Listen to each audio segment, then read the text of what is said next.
mahasiswi dari Fakultas Kesehatan Masyarakat Universitas Cendrawasih. Tujuan saya membuat video ini untuk memenuhi nilai ujian tengah semester mata kuliah SIR, Sistem Informasi Rumah Sakit. Sebelum kita masuk di SIR, perlu kita ketahui dulu apa itu sistem. Sistem adalah suatu kumpulan atau elemen-elemen yang berbeda yang saling berhubungan untuk mencapai suatu tujuan tertentu.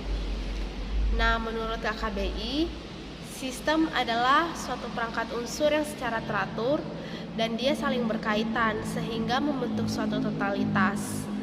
Jadi tidak ada satupun kejadian di dunia ini yang terjadi secara sendiri tanpa adanya pengaruh dan keterkaitan satu dengan yang lainnya, baik kejadian-kejadian alami maupun kejadian akibat perilaku manusia. Semua memiliki keterkaitan satu dengan yang lainnya. Ciri-ciri sistem. Nah, yang pertama ada pencapaian suatu tujuan. Jadi tujuan itu dikatakan sebagai goals yang harus tercapai. Dalam kita merencanakan sesuatu, pasti ada tujuan yang ingin kita capai. Yang kedua ada kesatuan usaha, di mana adanya kesatuan usaha dari sistem untuk mencapai tujuan tertentu. Nah, misalnya dalam berkelompok PBL, dalam kelompok itu adanya kesatuan usaha dari setiap anggota kelompok untuk mencapai tujuan dari PBL tersebut. Yang ketiga, adanya unsur input, proses, output, dan feedback. Contohnya saya ambil dalam kita turun lapangan atau PBL, praktek belajar lapangan. Di sini yang pertama input itu kita dan masyarakat. Yang kedua proses itu kita mengerjakan data. Yang ketiga output. Nah, output itu data yang telah kita selesaikan menjadi laporan. Yang keempat feedback, penilaian dosen terhadap laporan yang kita kerjakan. Yang keempat saling berhubungan.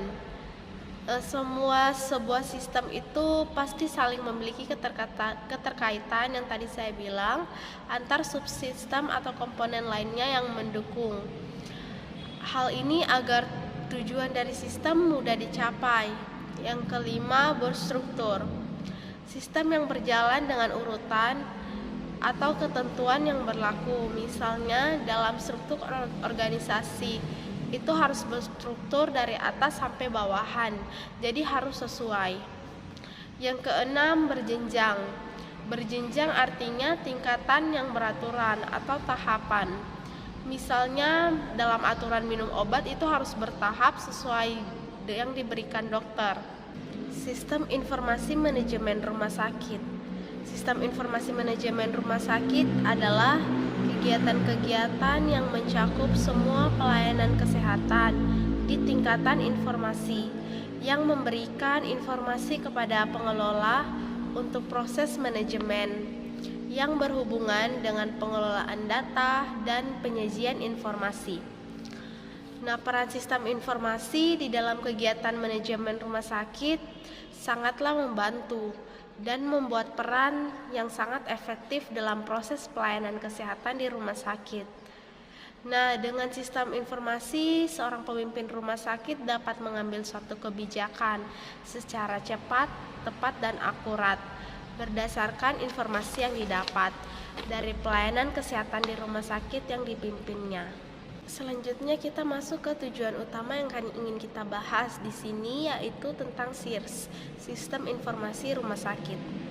Nah, Sistem Informasi Rumah Sakit di sini adalah suatu proses pengumpulan, pengolahan, dan penyajian data di rumah sakit yang dikelola secara publik maupun privat untuk kegiatan rumah sakit. Nah, tugas dari SIR sendiri adalah menyiapkan informasi-informasi untuk kepentingan pelayanan sistem yang ada di rumah sakit dan subsistemnya, pengembangan dan operasional. Ada 3 jenis SIRS. Yang pertama, SIRS klinik, yaitu sistem informasi yang secara langsung membantu pasien dalam hal pelayanan medis. Contohnya, sistem informasi di ICU. Kedua, administrasi, yaitu sistem informasi yang membantu pelayanan informasi yang ada di rumah sakit, contohnya pendaftaran dan juga penggajian.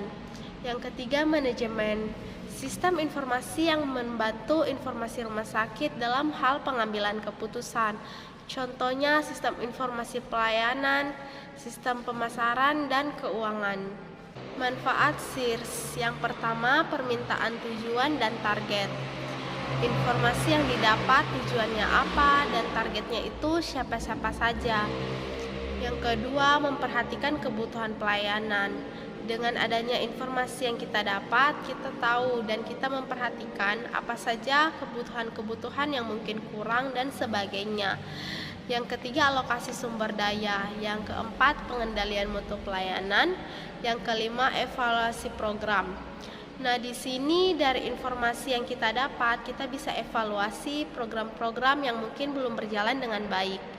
Yang keenam, pengambilan keputusan. Dengan mendapatkan informasi, kita bisa menentukan keputusan yang kita ambil. Nah, dan jadi dalam manfaat SIRS berperan dalam mendukung pengendalian mutu pelayanan medis, pengendalian mutu dan pelayanan produktivitas, analisis pemanfaatan dan perkiraan kebutuhan, perencanaan dan evaluasi program, menyederhanakan pelayanan dan penelitian klinis dan juga pendidikan. Komponen SIRS yang pertama, input, yaitu sumber data atau informasi untuk menunjang pelayanan kesehatan dan manajemen kesehatan, instrumen pencatatan data dan juga sumber daya yang terdiri dari tenaga, biaya, dan fasilitas, dan pengelolaan pemanfaatan data atau informasi, contohnya penginputan data pasien yang masih manual dengan menuliskan biasanya di buku besar. Ada juga rumah sakit yang sudah menggunakan sistem komputerisasi. Namun terkadang data yang diinput itu tersedia tetapi kurang lengkap, seperti tidak mencantumkan rekam medik pasien dan petugas yang memeriksa atau data penting lainnya. Jadi apabila pengisian data tidak lengkap, maka sistem secara otomatis itu tidak dapat menyimpan data pasien. Yang kedua, proses. Penyimpanan data secara elektronik dan secara manual oleh rekam medik. Nah, di sini berkas yang berisi catatan dokumen tentang identitas pasien, pemeriksaan, pengobatan, serta tindakan yang dilakukan oleh sarana pelayanan kesehatan. Nah, yang ketiga, output, yang berupa hasil periksa berupa informasi yang akan disampaikan kepada pasien untuk tindakan lebih lanjut. Dalam pengembangan sistem informasi kesehatan harus dibangun sebuah komitmen setiap unit infrastruktur pelayanan kesehatan agar setiap informasi dapat berjalan dengan baik. Sistem informasi klinik. Sistem informasi klinik merupakan sebuah sistem informasi yang di dalamnya meliputi proses penyimpanan dan pengambilan informasi dalam membantu kegiatan pelayanan langsung kepada pasien yang bertujuan untuk memperoleh hasil yang akurat, mempercepat pelayanan, dan juga menghemat tenaga. Pelayanan langsung tersebut meliputi membantu dalam mendiagnosa suatu penyakit, membantu dalam monitoring perkembangan sistem, dan juga membantu dalam penyesuaian terapi. Jenis sistem informasi klinik. Yang pertama, komputer pembantu diagnosa.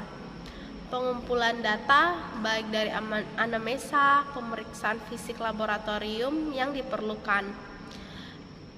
Berikutnya, penilaian atas data itu sehingga bisa dibandingkan dengan normal dan juga ciri khusus suatu penyakit sehingga akan membentuk suatu diagnosa, contohnya anamnesa otomatis pasien dengan memasukkan keluhan yang dirasa pada komputer, maka akan muncul beberapa diferensial diagnosa untuk penanganan. Yang kedua, komputer pembantu pengobatan dan tindak lanjut. Jenis ini akan membantu patokan terapi dan jadwal yang harus dipenuhi. Biasanya untuk terapi jangka panjang dan sensitif misalnya terapi kanker dengan radiologi dan kemoterapi. Yang ketiga, sistem pemantauan pasien. Sistem ini akan memantau pasien terus-menerus tanpa lelah seperti halnya manusia. Hal ini penting diterapkan pada pelayanan, contohnya ICU dan kamar operasi. Sistem informasi manajemen. Penggunaan komputer dalam meningkatkan efisiensi penyelenggaraan kegiatan yang ada di rumah sakit. Jika meningkatnya penggunaan komputer di rumah sakit dalam hal membantu manajemen rumah sakit dalam mengolah entry data dan juga mengolah data dan juga membuat laporan data pasien, maka kegiatan yang ada di rumah sakit itu dapat efisien. Yang kedua, sistem informasi sarana strategis untuk memberikan pelayanan berorientasi pada kepuasan pelanggan atau pasien. Rumah sakit adalah badan usaha yang dalam proses usahanya tidak terlepas dari persaingan, sehingga memerlukan suatu organisasi yang kuat dan juga sumber daya pendukung yang berkualitas. Ini berdampak pada perkembangan kualitas pelayanan cepat, salah satunya peranan sistem informasi di rumah sakit. Sistem informasi manajemen suatu sistem penggunaan komputer sebagai dasar informasi yang dihasilkan manajer. Banyak yang telah memanfaatkan komputer untuk menghasilkan informasi sebagai dasar pengambilan berbagai keputusan penting organisasi. Contohnya di Rumah Sakit Indonesia telah menggunakan sistem komputerisasi untuk mengumpulkan dan juga menyampaikan informasi penting dan juga relevan yang nantinya digunakan untuk bahan pengambilan keputusan. Sistem informasi metode formal yang menyediakan informasi bagi para manajer secara akurat dan juga tepat waktu, dan dapat memudahkan akses data yang telah disediakan tanpa melalui perantara sistem informasi yang secara langsung. Nah, sistem informasi yang tepat membuat sebuah organisasi atau perusahaan menjadi lebih baik. Ketepatan analisis dan juga pengambilan keputusan berbasis data yang akurat akan mendorong kualitas dan juga produktivitas perusahaan. Berikut sistem informasi diperlukan untuk proses pengambilan keputusan dan juga pelaksanaan fungsi operasional selektif. Informasi sangatlah penting dalam manajemen guna mengambil suatu keputusan untuk mendukung kelangsungannya. Nah, apabila kurang informasi dalam waktu tertentu, organisasi akan mengalami ketidakmampuan dalam mengontrol sumber daya, sehingga dalam pengambilan keputusan yang strategis akan terganggu, yang pada akhirnya akan mengalami kekalahan dalam bersaing dengan lingkungan pesaingnya. Sistem informasi manajemen mempunyai peran penting dalam sistem pengawasan melalui 3 pendekatan. Yang pertama, mempercepat dan meningkatkan akurasi transaksi karena semua terekam dan terkomunikasi antar berbagai unit. Yang kedua, menyajikan data mutakhir yang ada dan juga membandingkannya dengan ekspektasi dan juga rencana. Yang ketiga, merekam data yang benar sehingga memungkinkan pemahaman yang menyeluruh untuk penyesuaian bila diperlukan. Tujuan sistem informasi yang pertama, organisasi dapat beroperasi secara efisien. Sistem informasi manajemen mengerjakan pekerjaan rutin secara lebih cepat dan juga mudah. Efisiensi dicapai berkat prestasi sistem pengolahan transaksi. Yang kedua, organisasi dapat beroperasi secara efektif. Efektivitas merupakan target dari sistem pendukung keputusan. Yang ketiga, organisasi dapat memberikan pelayanan yang lebih baik. Sistem informasi manajemen memberikan kemudahan dalam mendapatkan informasi sehingga dapat meningkatkan kualitas pelayanan. Yang keempat, organisasi dapat meningkatkan kreasi, inovasi, dan juga improvisasi terhadap produk yang dihasilkan. Hal ini sangat dimungkinkan karena sistem informasi manajemen akan mengintegrasikan informasi dalam organisasi, sehingga dapat membantu pengembangan usaha melalui kreasi produk. Yang kelima, organisasi dapat meningkatkan usahanya. Sistem informasi manajemen yang baik akan mampu meningkatkan pangsa pasar terhadap produk yang dihasilkan. Sistem informasi manajemen akan mengakibatkan terjadinya selain log-in log-out, yaitu suatu ketergantungan konsumen terhadap pelayanan yang diberikan organisasi tertentu dan kegunaan untuk berpindah ke tempat lain. Tentunya hal ini tidak berarti harus mutlak terjadi pada setiap organisasi yang menerapkan sistem informasi manajemen. Manfaat sistem informasi manajemen: petugas administrasi untuk mengerjakan transaksi, mengolah data, dan juga menjawab pertanyaan. Yang kedua, manajer tingkat bawah untuk mendapatkan data operasi, membantu perencanaan, penyusunan jadwal, mengetahui situasi yang tak terkendali, dan mengambil suatu keputusan. Yang ketiga, staf ahli untuk mendapatkan informasi bagi analisisnya, membantu menganalisis perencanaan dan juga pelaporan. Yang keempat, manajer tingkat atas mendapatkan informasi untuk analisis, permintaan informasi khusus dan analisis khusus, membantu dalam mengambil peluang dan juga mengambil dalam keputusan. Manajemen informasi kesehatan: manajemen rumah sakit tidak hanya mengumpulkan data pasien, tetapi juga menjaga data dan kerahasiaan pasien. Sistem pendukung keputusan. Suatu aktivitas manajemen berupa tindakan dari sekumpulan alternatif untuk memecahkan suatu masalah dalam manajemen. Pengambilan keputusan. Teknik pendekatan yang digunakan dalam proses pengambilan keputusan atau proses memilih tindakan sebagai cara pemecahan masalah atau memilih alternatif terbaik dari yang baik. Pengambilan keputusan pada akhirnya harus memilih dari salah satu dari berbagai alternatif tindakan. Dasar dari pemilihan alternatif ini adalah tujuan dari suatu keputusan dibuat. Misalnya, seorang pedagang ingin memaksimumkan keuntungannya, maka akan diambil keputusan yang akan memberikan keuntungan lebih tinggi. Proses pengambilan keputusan. Proses pengambilan keputusan bukan perencanaan, karena proses yang berlangsung pada pengambilan keputusan umumnya lebih kompleks daripada perencanaan. Perencanaan hanya merupakan salah satu masukan untuk pengambilan suatu keputusan. Langkah pengambilan keputusan menurut Siagian 1990. Yang pertama, kita mengetahui dulu masalah apa yang dihadapi.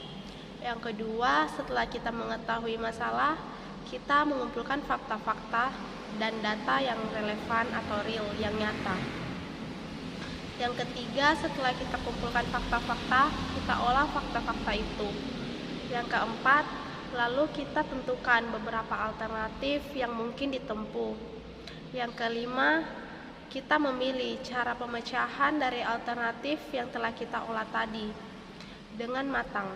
Yang keenam, kita memutuskan tindakan yang hendak dilakukan. Yang ketujuh, kita menilai hasil-hasil yang diperoleh sebagai akibat dari keputusan yang telah kita ambil tadi. Tujuan pengambilan keputusan ada dua. Yang pertama bersifat tunggal, artinya bahwa sekali diputuskan tidak ada kaitannya dengan masalah lain. Yang kedua, tujuan bersifat ganda. Masalah saling berkaitan dan bersifat kontradiktif atau tidak kontradiktif. Jadi keputusan yang dihasilkan menyangkut lebih dari satu masalah. Artinya, keputusan yang diambil itu sekaligus memecahkan dua masalah atau lebih. Macam-macam pengambilan keputusan. Menurut Herbert S. Simon, keputusan terprogram bersifat berulang dan rutin sampai pada batas hingga proses keputusan pemesanan barang, keputusan penagihan utang. Keputusan tidak terprogram bersifat baru, tidak terstruktur, jarang konsekuen, dan tidak ada metode yang pasti untuk menanganinya. Hal yang harus diperhatikan dalam pengambilan keputusan, yang pertama perasaan. Perasaan itu bersifat subjektif. Waktu yang digunakan untuk mengambil keputusan sangat relatif lebih pendek. Yang kedua, logika. Pengambilan keputusan untuk memaksimalkan hasil atau nilai dalam batas tertentu, sehingga dapat dikatakan mendekati kebenaran atau sesuai dengan apa yang diinginkan. Yang ketiga, realita. Pengambilan keputusan berdasarkan data dan fakta empiris dapat memberikan keputusan yang sehat, solid, dan juga baik. Yang keempat, pengalaman. Pengambilan keputusan berdasarkan pengalaman yaitu memberi manfaat bagi pengetahuan praktis.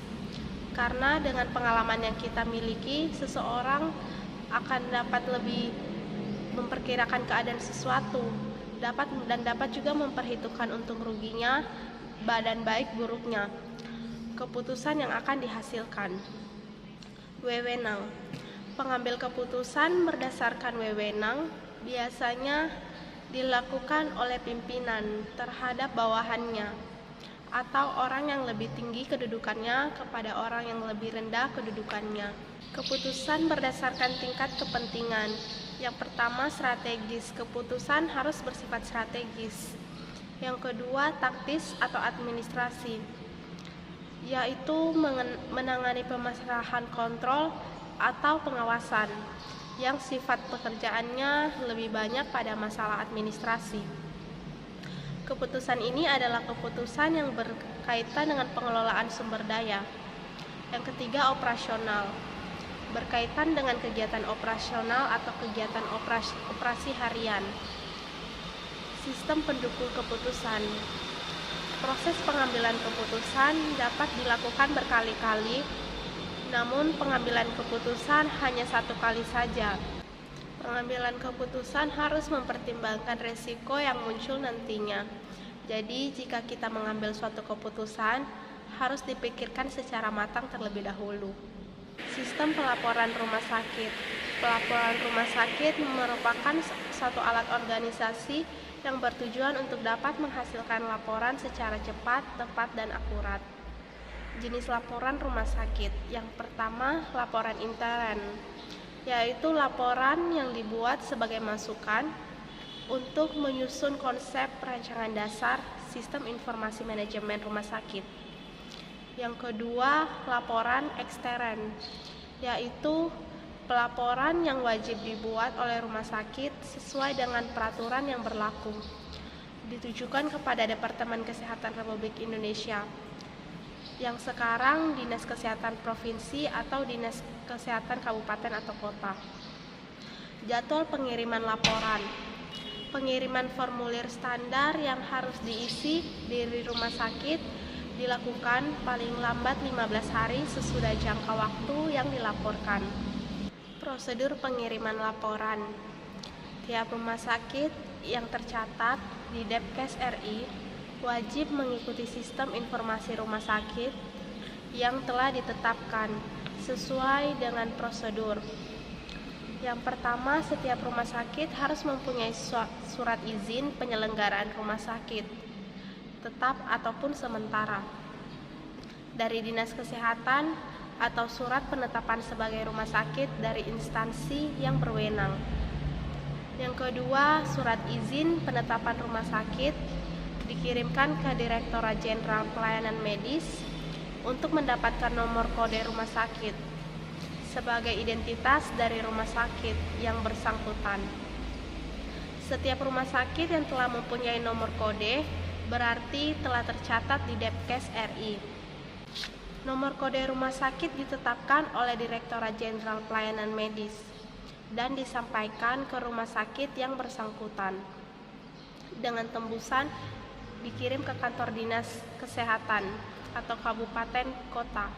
Yang keempat, untuk mendapatkan gambaran tentang fasilitas rumah sakit tersebut, maka setiap tahun rumah sakit diminta untuk mengisi formulir RL3 dan dikirimkan ke Depkes dan instansi yang telah ditetapkan saluran pengiriman data. Yang kelima, pengiriman formulir standar sesuai dengan periode dan jadwal yang telah ditetapkan, sebagaimana tergambar dalam resum sistem informasi rumah sakit. Agar sistem informasi rumah sakit berjalan dengan baik dan sesuai dengan fungsinya, maka harus dibentuk tim sistem informasi rumah sakit. Rekam medis. Rekam medis adalah siapa, apa, di mana, dan bagaimana pasien selama di rumah sakit. Untuk melengkapi rekam medis, harus memiliki data yang cukup tertulis dan rangkaian kegiatan guna meningkatkan hasil diagnosa, jaminan pengobatan, dan hasil akhir. Rekam medis adalah keterangan baik yang tertulis maupun yang terekam tentang identitas pasien, anamnesa penentuan fisik laboratorium, diagnosa segala pelatanan dan tindakan medik yang diberikan kepada pasien, dan pengobatan baik yang dirawat inap, rawat jalan maupun yang mendapatkan pelayanan gawat darurat. Catatan medik adalah catatan yang berisikan segala data mengenai pasien, mulai dari masa sebelum ia dilahirkan, tumbuh menjadi dewasa, hingga akhir hidupnya. Rekam medis menurut Permenkes nomor 269. Rekam medis adalah berkas yang berisi catatan dan dokumen tentang identitas pasien, pemeriksaan, pengobatan, tindakan, dan pelayanan lain kepada pasien di sarana pelayanan kesehatan. Kegunaan rekam medis. Yang pertama, sebagai alat komunikasi antara dokter, antara tenaga ahli lain yang ikut ambil bagian dalam memberikan pelayanan pengobatan kepada pasien. Yang kedua, sebagai dasar untuk merencanakan pengobatan atau perawatan yang harus diberikan kepada seorang pasien. Yang ketiga, sebagai bukti tertulis atau segala tindakan pelayanan, perkembangan penyakit, dan pengobatan selama pasien berkunjung atau dirawat di rumah sakit. Yang keempat, bahan yang berguna untuk analisa, penelitian, dan juga evaluasi terhadap kualitas pelayanan yang diberikan kepada pasien. Yang kelima, melindungi kepentingan hukum bagi pasien, rumah sakit, maupun dokter, dan tenaga kesehatan lainnya. Yang keenam, menyediakan data-data khusus yang sangat berguna untuk keperluan penelitian dan pendidikan sebagai dasar di dalam perhitungan biaya pembayaran pelayanan medis pasien. Yang kedelapan, menjadi sumber ingatan yang harus didokumentasikan serta sebagai bahan pertanggungjawaban dan laporan. Tujuan rekam medis: menunjang tercapainya tertib administrasi dalam upaya peningkatan pelayanan kesehatan di rumah sakit. Nilai rekam medis bagi pasien. Yang pertama, menyediakan bukti asuhan keperawatan atau tindakan medis yang diterima oleh pasien. Yang kedua, menyediakan data bagi pasien jika pasien datang untuk yang kedua kali, dan seterusnya. Yang ketiga, menyediakan data yang dapat melindungi kepentingan hukum pasien dalam hal kasus-kasus kompensasi atau malpraktek. Bagi fasilitas pelayanan kesehatan, yang pertama, memiliki data yang dipakai untuk pekerja profesional kesehatan. Yang kedua, sebagai bukti atas biaya pembayaran medis pasien. Yang ketiga, mengevaluasi kegunaan sumber daya.